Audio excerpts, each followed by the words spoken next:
السلام علیکم، میں ہوں زینب اور امید کرتی ہوں آپ سب خیریت سے ہوں گے۔ ایک ایسا سوال جو ہر انسان کے ذہن میں آتا ہے، کیا واقعی رمضان میں مرنے والا شخص سیدھا جنت میں چلا جاتا ہے؟ اس بات کی کوئی حقیقت بھی ہے؟ اور کیا اس بارے میں کوئی حدیث یا قرآن کی آیت بھی موجود ہے؟ آج کی اس ویڈیو میں ہم آپ کو قرآن و حدیث کی روشنی میں بتائیں گے رمضان میں وفات پانے والے لوگوں کے ساتھ کیا سلوک کیا جاتا ہے، کیا ان کا حساب و کتاب لیا جاتا ہے، اور کیا یہ بات درست ہے کہ رمضان میں مرنے والا سیدھا جنت میں جائے گا۔ اگر آپ اس بارے میں جاننا چاہتے ہیں تو اس ویڈیو کو آخر تک ضرور دیکھیے گا تاکہ آپ کو صحیح معلومات مل سکے۔ اس حقیقت کو جاننے سے پہلے آپ سے گزارش ہے کہ اگر آپ ہمارے چینل پہ نئے ہیں تو ہمارے چینل کو سبسکرائب کریں، لائک اور شیئر ضرور کیجیے گا اور کمنٹ باکس میں اپنی رائے کا اظہار ضرور دیجیے گا۔ اللہ تعالیٰ قرآن پاک میں ارشاد فرماتا ہے کہ ہر جان کو موت کا ذائقہ چکھنا ہے اور قیامت کے دن اپنے اعمال کا بدلہ بھی لینا ہے۔ میرے ناظرین، اس آیت کریمہ سے پتہ چلتا ہے کہ مرنے کے بعد ہر انسان سے حساب و کتاب لیا جائے گا، پھر چاہے وہ کافر ہو یا مسلمان، ہر ایک کو اس کے اعمال کے مطابق اس کے حساب سے جنت یا جہنم میں داخل کر دیا جائے گا۔ لیکن کیا آپ جانتے ہیں کہ کچھ خوش نصیب لوگ ایسے بھی ہیں جو بغیر حساب و کتاب سیدھا جنت میں جائیں گے؟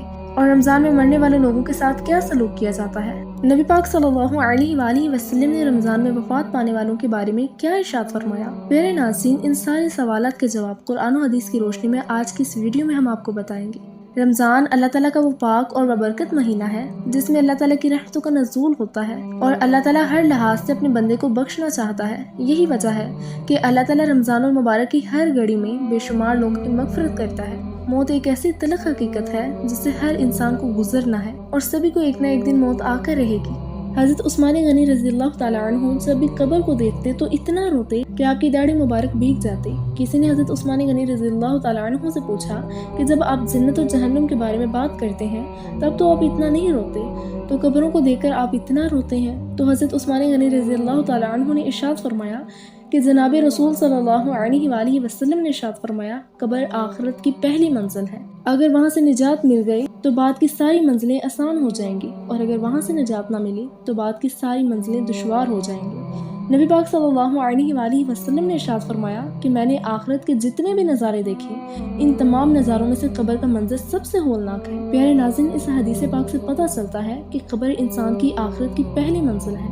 اگر کوئی اس منزل کو آسانی سے طے کر گیا تو باقی کی منزل بھی آسان ہو جائیں گی، اور اگر کوئی قبر کی منزل کو طے نہ کر سکا تو باقی کا معاملہ اس سے بھی کہیں زیادہ دشوار ہوگا۔ نبی پاک صلی اللہ علیہ وآلہ وسلم نے ارشاد فرمایا، قبر یا تو جنت کے باغوں میں سے ایک باغ ہے یا جہنم کے گھروں میں سے ایک گھڑا ہے۔ خوش نصیب ہیں وہ لوگ جن کے لیے قبر کو جنت کا باغ بنا دیا جاتا ہے۔ رمضان المبارک کا مہینہ وہ مقدس مہینہ ہے جس میں مرنے والوں کی قبروں کو جنت کے باغوں میں سے ایک باغ بنا دیا جاتا ہے۔ جیسا کہ حضرت سیدنا عبداللہ بن مسعود رضی اللہ تعالیٰ عنہ سے روایت ہے کہ نبی پاک صلی اللہ علیہ وآلہ وسلم نے ارشاد فرمایا کہ جس کو رمضان میں موت آئی وہ جنت میں داخل ہوگا، اور جس کی موت صدقہ دینے کی حالت میں آئی وہ بھی جنت میں داخل ہوگا۔ ام المومنین حضرت عائشہ صدیقہ رضی اللہ تعالیٰ عنہ روایت کرتی ہیں کہ نبی پاک صلی اللہ علیہ وآلہ وسلم نے فرمایا، روزے کی حالت میں جس کا انتقال ہوا تو اللہ تعالیٰ اس کو قیامت کے دن تک روزوں کا ثواب عطا فرمائے گا۔ حضرت سیدنا انس بن مالک رضی اللہ تعالیٰ عنہ روایت کرتے ہیں کہ میں نے رسول اکرم صلی اللہ علیہ وآلہ وسلم کو فرماتے ہوئے سنا، یہ رمضان تمہارے پاس آیا ہے، اس میں جنت کے دروازے کھول دیے جاتے ہیں اور جہنم کے دروازے بند کر دیے جاتے ہیں اور شیاطین کو قید کر دیا جاتا ہے، اور محروم ہے وہ شخص جس نے رمضان کو پایا اور اس کی مغفرت نہ ہوئی۔ جب اس کی رمضان المبارک میں مغفرت نہ ہوئی تو پھر کب ہوگی؟ پیارے ناظرین، ماہ رمضان المبارک کا مہینہ وہ مقدس اور پاک مہینہ ہے جس میں اللہ تعالیٰ چاہتا ہے کہ میرا بندہ ہر لحاظ سے مجھے راضی کرنے کی کوشش کرے اور مجھ کو راضی کر لے۔ یہی وجہ ہے کہ اللہ تعالیٰ رمضان المبارک میں شیاطین کو قید کر دیتا ہے تاکہ انسان زیادہ سے زیادہ اللہ تعالیٰ کی عبادت کر سکے اور اللہ تعالیٰ کا قرب حاصل کر سکے۔ اس روایت سے پتہ چلتا ہے کہ رمضان میں مرنے والوں کو بخش دیا جاتا ہے، ان سے حساب و کتاب نہیں لیا جاتا، اللہ تعالیٰ کی رحمت ان پر غالب ہوتی ہے اور اللہ تعالیٰ رمضان المبارک میں مرنے والے مسلمانوں کو بغیر حساب و کتاب بخش دیتا ہے۔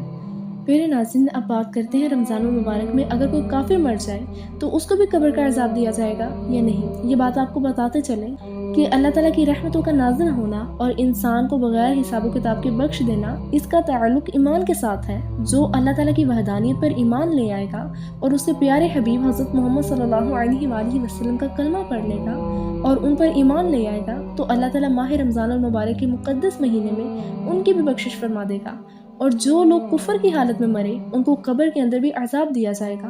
اور جہنم کے اندر بھی ان کو دردناک عذاب دیا جائے گا۔ مغفرت کے لیے ایمان کا ہونا ضروری ہے۔ جو لوگ ایمان کی حالت میں مریں گے، چاہے وہ گناہ گار ہی کیوں نہ ہو، قیامت کے دن اللہ تعالیٰ نبی پاک صلی اللہ علیہ وآلہ وسلم کی شفاعت کے صدقے ان تمام لوگوں کی بخشش فرمائے گا اور ان کو جنت میں داخل کر دے گا۔